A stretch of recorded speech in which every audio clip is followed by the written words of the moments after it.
جیسے ہم پہنچتے ہیں وہ کیلے باہر کھڑے ہوتے ہیں ہوٹل کے باہر, ٹھیک ہے, ہوٹل کا ایک شٹر بند تھا, ایک شٹر آدھا کھلا ہوا تھا. ہم آتے آتے ہم دیکھتے ہیں یہ 2 شخص اندر بیٹھے ہوتے ہیں, ٹھیک ہے, اور وہ کیلا باہر ہوتا ہے.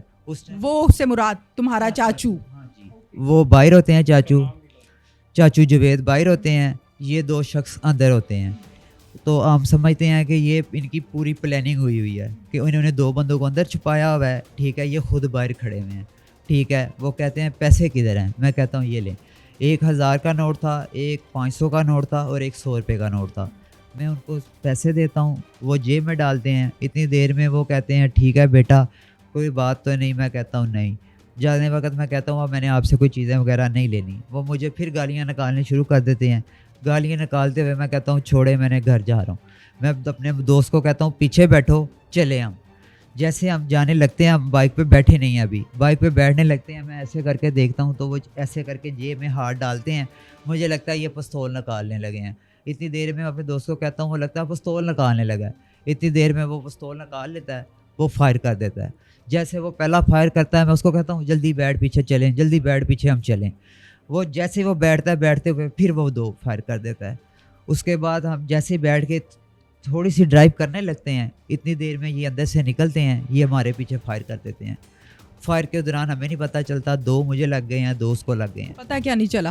یہ فائر یہ نہیں پتہ چلا ایک لگا کہ 2 چلے ہیں, یہ پتہ چل گیا کہ ہمیں فائر لگ گئے ہیں, ٹھیک ہے. وہاں سے پھر ہم بائک اٹھاتے ہیں, میں پھر وہاں سے ڈرائیو کرتا ہوں, ٹھیک ہے. ہمارا اس ٹائم ذہن یہ ہوتا ہے کہ ہم گرین ٹون. اچھا, تمہیں گولیاں لگی ہوئی ہیں اور تم ڈرائیو کر رہے ہو, ٹھیک ہے. ٹھیک ہے. وہ میری ذرا حالت ٹھیک تھی, اس کی دوست کی حالت فل زخمی تھی, اور وہ رستے میں یہی کہہ رہا تھا کہ میں نے مر جانا ہے, میں نے نہیں بچنا, میں نے مر جانا ہے, میں نے نہیں بچنا. تو میں نے اسے کہا حوصلہ رکھ, کلمہ پڑھ. میں بھی کلمہ پڑھ رہا ہوں, اللہ خیر کرے گا. اتنی دیر میں مجھے یہ بھی نہیں پتا تھا کہ انہیں فائر لگ کے وہ ڈیڈ ہو گئے ہوئے ہیں, ٹھیک ہے. میں نے سیدھا یہاں سے سیدھا شیخ زید سیدھا شیخ زید میں نے اسٹینڈ پہ بائک نہیں لگائی. رستے میں نے بائک اندر جیسے ہی اندر انٹر ہوا ہوں, اسٹینڈ کے ساتھ ہی وہ بیریئر تھا, میں نے بیریئر پہ ہونڈا لاک کیا کر کے ہم بھاگے ہوئے اندر جا رہے ہیں. ہم رولا یہ ڈالے جا رہے ہیں, ہمیں فائر لگے ہوئے ہیں, ہمارا علاج کریں, جلدی کریں, ہمیں فائر لگے ہوئے ہیں, ہماری جان نکل رہی ہے, ہماری جان نکل رہی ہے, ہمیں کچھ ہو جائے گا. تو اتنی دیر میں ہماری کوئی بات نہیں سن رہا تھا وہاں پہ میڈم. وہ ایمرجنسی کی طرح کوئی کہتا تھا ادھر ہے, کوئی کہتا ادھر ہے. اتنی دیر میں ہماری اور حالت خراب ہوتی جا رہی تھی. پھر ایک شخص بولا کہ آپ یہاں سے سیدھے الٹے ہاتھ ہو کے ساتھ ہی آگے جاؤ گے, آگے ایمرجنسی ہے.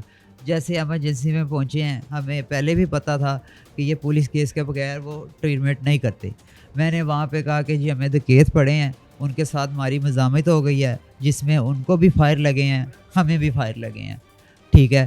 اس کے بعد جب ہماری تھوڑی سی حالت بہتر ہوئی, پھر میں نے انہیں صاف بتایا. تمہارا کیا کردار ہے اس کیس میں؟ میرا کردار اس میں یہ ہے کہ میں نے جو مقبول ہے وہ میرا دوست بھی تھا اور بھائیوں جیسا تعلق تھا میرا اس کے ساتھ, اور میں نے اس کے لیے یہ قدم اس لیے اٹھایا کہ اگر میں یہ قدم نہ اٹھاتا تو یہ نامعلوم پرچہ ہو جانا تھا اور ملزمان کا پتہ نہیں چلنا تھا.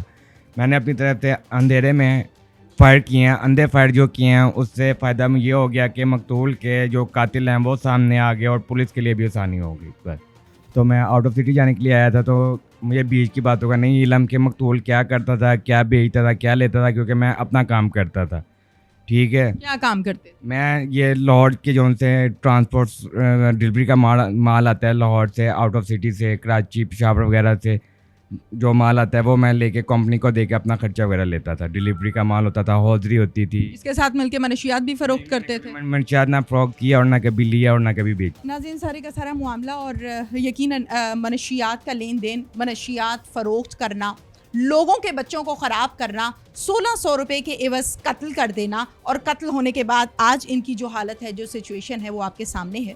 ایس پی انویسٹیگیشن عبدالوہاب صاحب سے بھی اس پر ہم بات کریں گے. آئیے میرے ساتھ. وہاب صاحب, الحمدللہ جس طرح سے ملزمان کو ود ان فیو آورز ان کو آپ لوگوں نے گرفتار کیا ہے, آپ کیا کہیں گے کہ یہ کیس سارے کا سارا صرف اور صرف ایک 1600 روپے کے لین دین پر تھا, منشیات کا وہ کام پچھلے 1.5 سال سے کرتا تھا, کیا کہیں گے اس حوالے سے آپ؟ جی بسم اللہ الرحمن الرحیم. اس کو میں یہ کہوں گا کہ 1600 روپے کا کیس تو نہیں کہہ سکتے, ہم اس کو منشیات کے لین دین کا کیس کہہ سکتے ہیں. ان کا یہی بزنس تھا اور اس بزنس میں ان کو 1600 روپے اہم نہیں تھے, لیکن ان کی آپس کی جو رقابت تھی یہ ان کو کافی زیادہ جو ہے نا وہ وجہ تنازع بنی.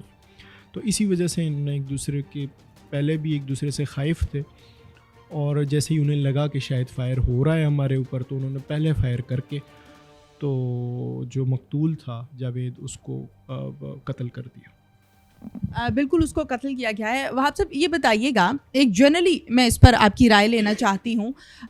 ہمارے ہاں ہم کسی بھی ٹاؤن کو چیک کرتے ہیں, ہم کسی بھی سوسائٹی کو چیک کرتے ہیں تو وہاں پر منشیات فروخت اور ساتھ میں پورے کے پورے گینگ موجود ہوتے ہیں, ان کا پورا نیٹ ورک ہوتا ہے. نو ڈاؤٹ پولیس اس پر کام کر رہی ہے اور پہلے کی نسبت اب تو بہت بہتر کام کر رہی ہے, لیکن اس کے باوجود یہ سلسلے چل رہے ہیں, ختم نہیں ہوئے. تو کیا وجوہات, کیا ریزنز ہو سکتی ہیں اس کی؟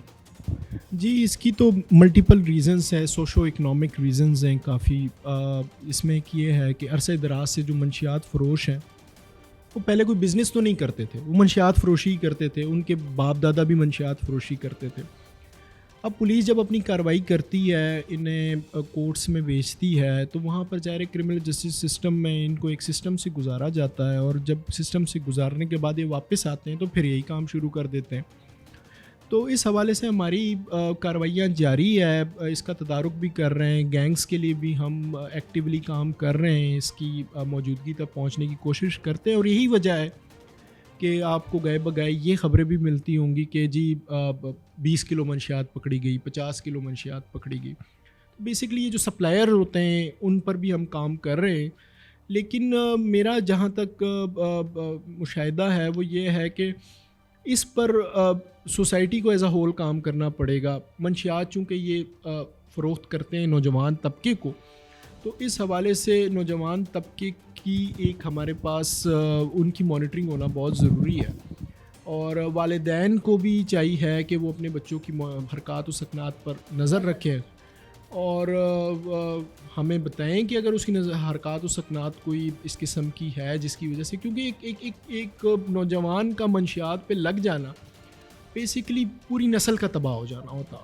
اس کے والدین بھی پریشان ہیں, اور اگر وہ شادی شدہ ہے تو اس کے بیوی بھی پریشان ہے, تو بچے بھی پریشان ہیں, اور وہ ایک ایسا وشیس سرکل جنریٹ کرتا ہے جس سے نکلنا ناممکن سا ہو جاتا ہے. جی تو ناظرین, انویسٹیگیشن آفیسر واجد جہانگیر ہمارے ساتھ اس ٹائم موجود ہیں, ان سے جانتے ہیں کہ اس کامیاب کارروائی کو کرنے میں ان کو کیا کیا مشکلات پیش آئیں اور اصل کہانی کیا ہے.